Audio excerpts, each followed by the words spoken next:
Fireball, Leaf Shield, Inhale, Auto Reticle. What do all of these have in common? Well, they're all special moves in Smash Bros, of course. I've already talked in the past about some special moves that were not so great. So today, I want to talk about the ones I feel are some of the best. I'll be covering each game of the series and picking out 2 of the best special moves from them. Also, this won't be including recovery moves since I've already covered that in another video. Like always, we'll be starting out with Super Smash Bros. On the N64. Let me know if this sounds familiar. Falcon Punch! Yep, that's right, Falcon Punch. Arguably the best version of this move was in the original Smash Bros. It's much faster than in later entries, but still packs a punch. Get it? Packs a punch? And it's one of the most terrifying moves in the game to get hit by. I'm no pro 64 player, but I've even heard that it's possible to perform combos that lead into this move. Now that's some scary stuff. Not to mention it can even slightly aid in recovery. This move may seem tame compared to some of the others we'll be talking about later, but this attack is still very good and has the power to kill pretty early. Next up is Fox. His neutral special is a blaster, which he has had in every Smash game. But in Smash 64, it was very different. It made opponents flinch, and also did more damage, 5% per shot to be exact. It might not shoot as fast as later games, but that doesn't mean it isn't still quick, and it shoots even faster in the air. It also has crazy good range. I mean, as far as I can tell, the range is limitless. Those lasers never stop moving. Using the blaster is key to Fox's gameplay, since he can run away so quickly and just projectile camp. The lasers can also combo into other attacks if you're fast enough. It's equally helpful for blasting off-stage opponents to halt their journey back to safe ground.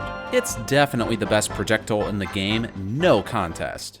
Now it's time for Melee. As we all know, Melee was very basic and didn't have anything broken in it, and the special moves were no exception. Like, one of the best special moves is Fox and Falco's Reflector. Come on, really? It just reflects projectiles. I don't see what's so great about it. Am I missing something?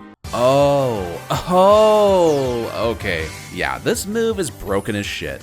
I was never a Fox or Falco main, so I apologize for not being able to show off anything amazing with these moves. But Fox and Falco's Reflectors, also known as their Shines, can lead into some crazy combos that will have your opponent wishing they were dead.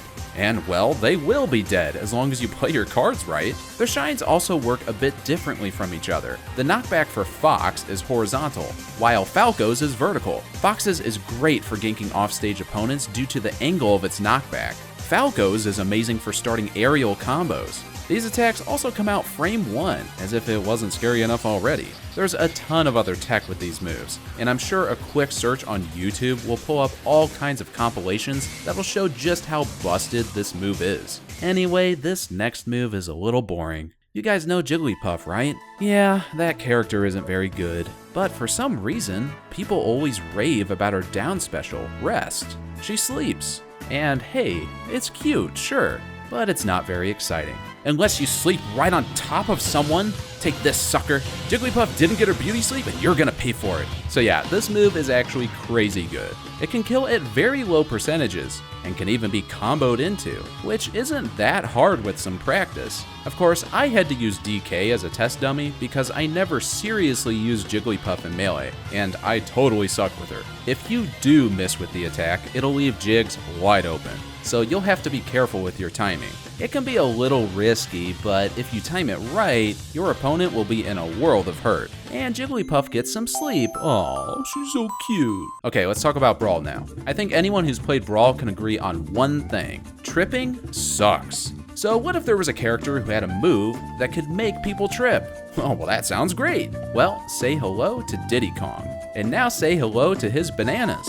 Also, say hello to the despair you'll feel when dealing with his bananas. Diddy Kong can toss out 2 banana peels and place them across the stage, which will make opponents trip when coming into contact with one. And yeah, that's right, I said 2 bananas. You can use these things to combo into smash attacks and just make it difficult for your opponent to move across the stage safely. They also remain on the stage for a while and don't disappear after being tripped over. They'll just flop right back onto the floor. This move isn't only great, but it's downright frustrating as hell to deal with. I mean, look at some of this. It's like I'm watching a slapstick comedy.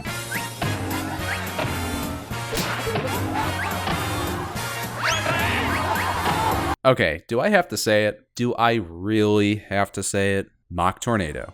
Okay, this is just my opinion, as is this whole video, but this is the most stupidly overpowered attack in the entire series. This move is a super fast, long multi-hit. It has near instant startup and has priority against damn near everything. Also, this attack's hitbox is way bigger than it should be. Just look at this clip. Look at it. How is that hitting? No, please, tell me. How is that hitting? I don't get it. When Meta Knight does this move, you stay away. Don't challenge it, don't even shield it. Just try to get away. Run for your life. Also, good luck, because he can move around fast while doing this move. He can even use it as a recovery, and considering how he's basically untouchable, it's essentially a free ride back to the stage. If I had to describe this move in one word, it would be dumb. This move is just plain dumb. So let's move on to Smash 4 now. Does this look familiar to you? If you played Smash 4, you most likely answered yes. Cloud's down special is Limit Charge. It charges up Cloud's unique limit gauge. Once that gauge fills up, it activates Limit Break. Oh, what a mouthful.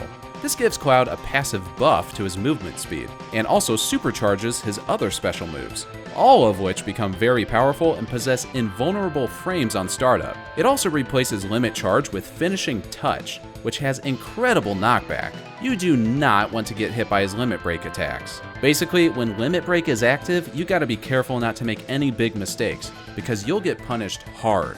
So why is Limit Charge so good? Well, once you use a Limit Break attack, it removes the status and the gauge resets back to 0. Limit Charge helps Cloud refill that gauge very quickly, and it's not like using Limit Charge makes you all that vulnerable, since you can cancel the move at any moment. So it makes reaching that Limit Break status again very easy. Too easy. Many Cloud players will simply run or dodge away to charge up Limit Break and then lay the beatdown on you. Although it may not be as much of a beatdown as you'll get from this next move. Yep, you all knew it was coming. Witch Time. Bayonetta's down special is essentially a counter, and if the opponent attacks you during it, they'll be put in slow-mo and left wide open for all kinds of punishment. You can attack them however you want. Now, if it weren't for Bayonetta being so damn good, maybe this move wouldn't be viewed as being so broken.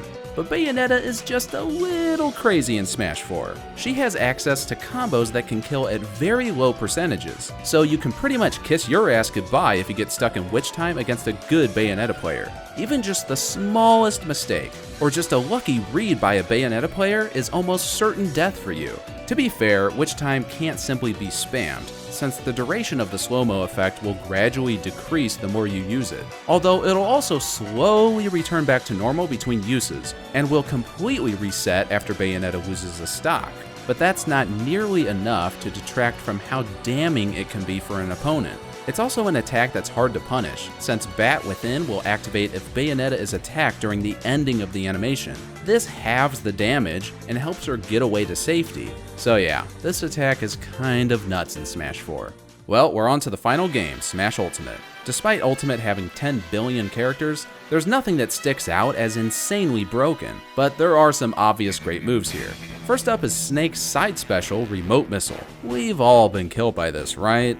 As the name implies, Snake shoots out a remote missile that he can freely control. If you're looking to edgeguard your opponent, this option is a no-brainer. Instead of Snake having to put himself at risk, he can simply fly around his little missile and catch his opponent off stage. And this missile moves pretty darn fast and is very dangerous, and is even more detrimental to an opponent with a weak or predictable recovery. Snake can also cancel the move at any time by shielding, which will then drop the missile. But don't worry, it'll still blow up on contact with the opponent. Just because of the simple fact that Snake isn't in any danger while using this attack to edgeguard, and of course factoring in the power of the move, I'd say it's the best edgeguarding option in the whole game.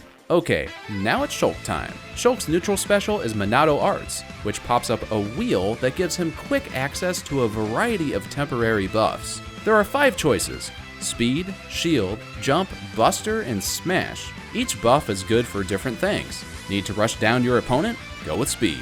Are you at a high percentage and need some life insurance? Bring up that Shield. Do you need a boost to recovery? Jump can lend you a hand. Want to quickly get your opponent to a high percentage? Bring the pain with Buster.